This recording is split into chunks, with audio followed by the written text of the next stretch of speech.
রাতে আয়না দেখে চুল আঁচড়ালে কি হয় এবং মহানবী সাল্লাল্লাহু আলাইহি ওয়াসাল্লাম আয়না দেখা নিয়ে কি বলেছেন, এইসব বিষয়ে বিস্তারিত জানতে হলে ভিডিওটি অবশ্যই পুরোটা দেখতে হবে। আমাদের প্রিয় নবী সাল্লাল্লাহু আলাইহি ওয়াসাল্লাম বলেছেন, তোমরা যখন রাতের বেলা আয়না দেখবে অথবা যে কোনো সময় তোমরা আয়নার সামনে যাবে তখন অবশ্যই এই দোয়াটি পড়বে। দোয়াটি হচ্ছে, আল্লাহুম্মা হাসানতা খালকি ফাতাসিন খুলকি, শুআবুল ঈমান, হাদিস নাম্বার 8302। এই দোয়াটি যতটা না সুন্দর তার অর্থ তার চেয়েও অনেক সুন্দর। অর্থ হচ্ছে, হে আল্লাহ, আপনি আমার চেহারাকে সুন্দর করে দিন এবং এই চেহারার সাথে আমার চরিত্রকেও সুন্দর করে দিন। সুবহান আল্লাহ। সুতরাং উম্মতে মুহাম্মাদের সব নারী পুরুষের উচিত সুন্দর এবং উত্তম চরিত্রের অধিকারী হতে বেশি বেশি এই দোয়া করা। তাই সে আয়নায় নিজের চেহারা দেখুক কিংবা না দেখুক, সবসময় এই দোয়ার মাধ্যমে আল্লাহর কাছে ধর্ণা দেয়া। যদি আয়না দেয়ালের সঙ্গে অ্যাটাচ না থাকে বরং হাত আয়না হয়, তাহলে বাম হাত দ্বারা আয়নাকে ধরে ডান হাত মাথার সামনের দিকে ধরে বিসমিল্লাহ বলবে এবং 3 বার আল্লাহু আকবার বলে উপরে দোয়া পড়বে। আর যদি আয়না দেয়ালের সঙ্গে সংযুক্ত থাকে তাহলে আয়নার দিকে যখন দৃষ্টি দেবে তখন 3 বার আল্লাহু আকবার বলে এই দোয়াটি পড়বে। তাই প্রেক্ষাপট বিশ্লেষণ করতে গেলে রাতে আয়না দেখা বা বাথরুমে প্রবেশ করা অথবা চুল আঁচড়ানো এইগুলোর কোনোটিকেই নিষিদ্ধ বলা যাবে না, কারণ কুরআন এবং সুন্নাতে কোনোটিকেই সুস্পষ্টভাবে নিষিদ্ধ করা হয়নি। তবে বেশি বেশি আয়না না দেখাই ভালো। এটা অনেকটাই বেশি বেশি সেলফি তোলার মতো। রাতের বেলা ভাঙা আয়নার সামনে দাঁড়িয়ে কোনো কাজ না করাই ভালো।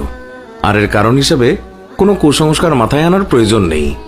ভাঙা আয়না থেকে যে কোনো মুহূর্তে দুর্ঘটনা ঘটতে পারে, হাত কাটতে পারে, নিচে পড়ে আরো বড় ধরনের দুর্ঘটনাও ঘটতে পারে।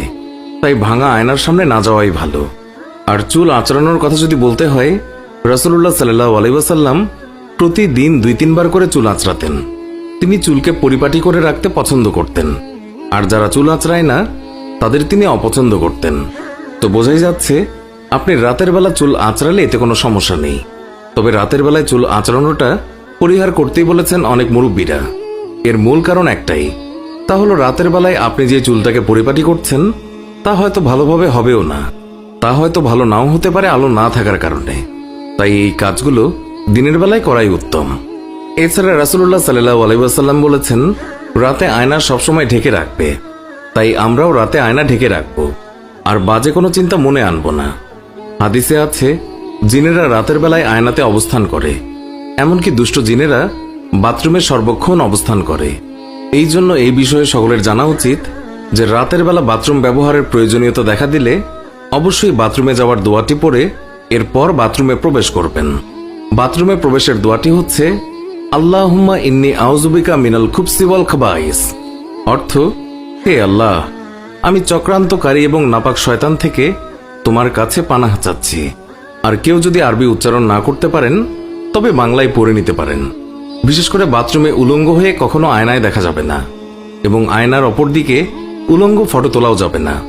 বিশেষ করে মহিলারা উলঙ্গ হয়ে আয়না দেখতে পারবেন না, কেননা জিন জাতি সর্বদাই আমাদের মহিলাদেরকে পছন্দ করে এবং তাদেরকে আপন করে পেতে চায়।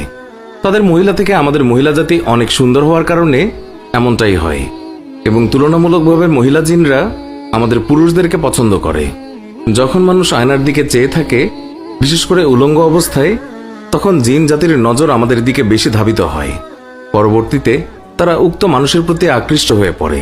আর এই জন্য প্রয়োজনের অতিরিক্ত আয়না না দেখাই সমস্ত বিপদ আপদ এবং ফিতনা মুক্ত থাকার উত্তম মাধ্যম। রাতের বেলা আয়না দেখা কিংবা বাথরুমে প্রবেশ নিয়ে আমাদের সমাজে যে সমস্ত গুজবগুলো ছড়িয়ে পড়েছে, এর পেছনে অনেকগুলো কারণ দায়ী। আগেকার দিনে রাতের বেলায় সব জায়গায় এখনকার মতো বাতি ছিল না, কারণ সেই সময় বিদ্যুৎ কম ছিল।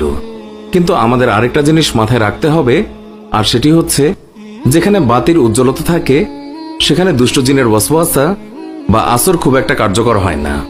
যেমন দিনের আলোতে শয়তান মানুষের উপরে খুব একটা কার্যকর হয় না, যেটি কিনা রাতের বেলায় কার্যকর হয়। একইভাবে রাতের বেলায় যদি বাসায় উজ্জ্বল আলো জ্বালানো হয়, সেখানেও কিন্তু দুষ্ট শয়তানেরা এবং জিনদের ওয়াসওয়াসা খুব কার্যকর থাকে না। জীবনের সব ক্ষেত্রে আল্লাহ রাব্বুল আলামিন আমাদেরকে আইন মেনে চলার তৌফিক দান করুন। নিজেদের চেহারার মতো সুন্দর করে আমাদের চরিত্রকে সুন্দর করতে আল্লাহর কাছে ধর্ণা দেওয়ার তৌফিক দান করুন। আমিন।